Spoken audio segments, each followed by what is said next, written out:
shiny brand new roofs is a sign that Tacloban is slowly rebuilding. But for so many displaced Taclobanos, the pace is much too slow. That's why some people are thinking out of the box, so to speak, to bring practical and easy to build homes faster to disaster-stricken areas. These houses, for example, can be shipped in a crate and in less than an hour metamorphose into a butterfly home.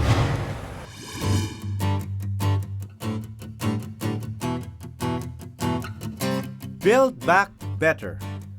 That was the mantra after Yolanda and after every calamity that has struck the country. But how do you really build back better? For the people of Leyte and Samar, building back better doesn't mean living in bunk houses that are too small, nor in tents that get too hot or flood quickly.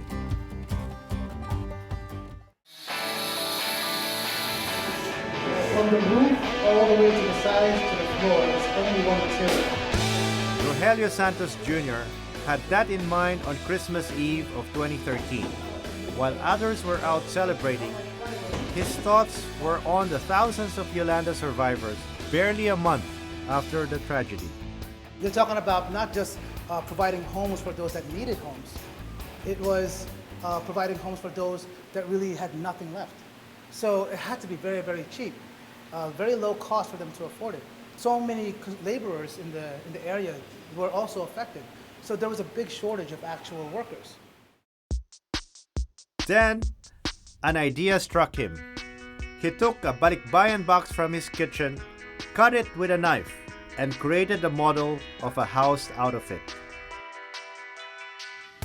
But what's nice about a box is that it can fold.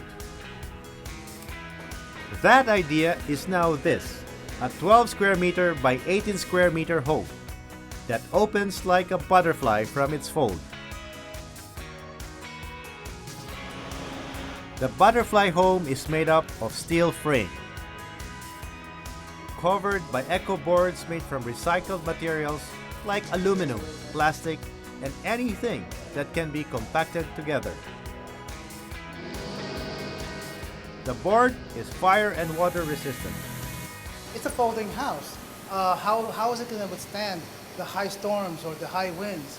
We've had Typhoon Ruby, we've had high winds exposed to our current houses on the ground. And there were times when there were around 70 houses around us that were destroyed, and not a single butterfly house was scratched. For Joseph Acosta, one of the survivors in Barangay Suhi, Tacloban, the butterfly home seemed too good to be true. Katapos sa Yolanda, kumbaga mababasaran namon hanamon kamutangan, baga makapoy hinduro kay anam ging kakaturugan la istrapal lang ang mga gubag-gubang nga mga kahoy, anamon mga hasnig, amon lan amon baga gintitiisan.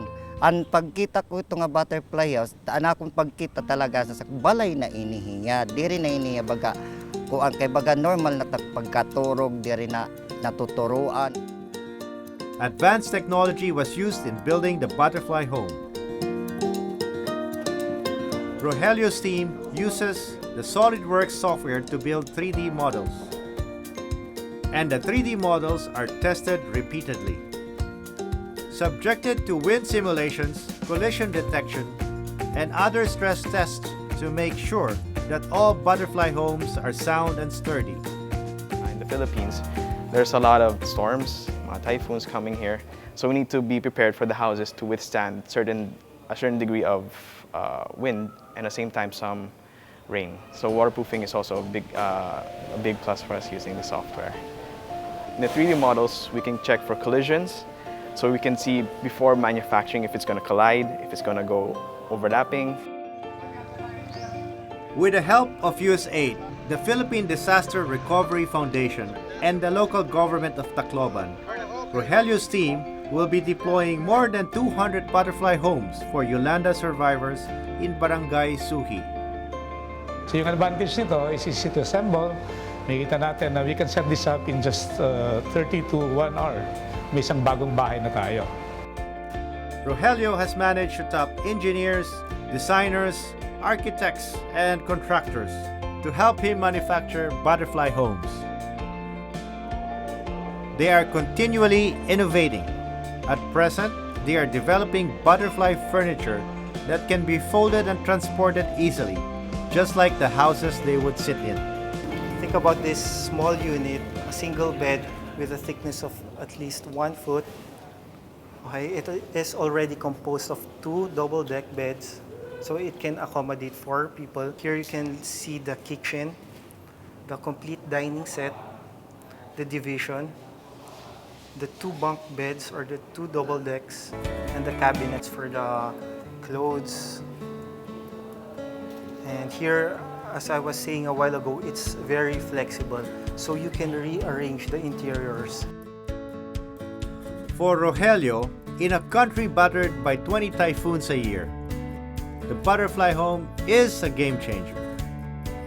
A family living in a butterfly home need not worry about their house when a typhoon comes. They can fold it, go to the nearest evacuation center, and simply unfold it when danger passes.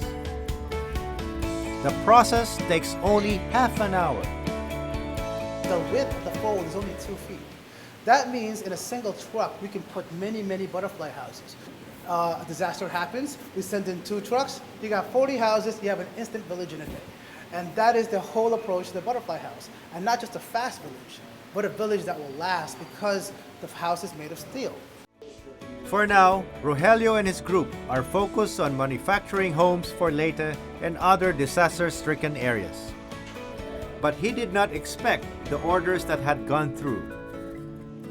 They now have 20,000 requests from countries such as Haiti, Syria, and other conflict zones in the Middle East.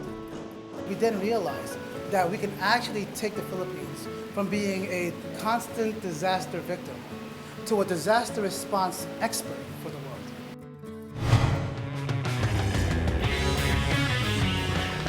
This butterfly home may not look much inside or from the outside, but this is a better alternative than a flimsy tent between your family and the elements. Some are helping change the game in other ways here in Tacloban.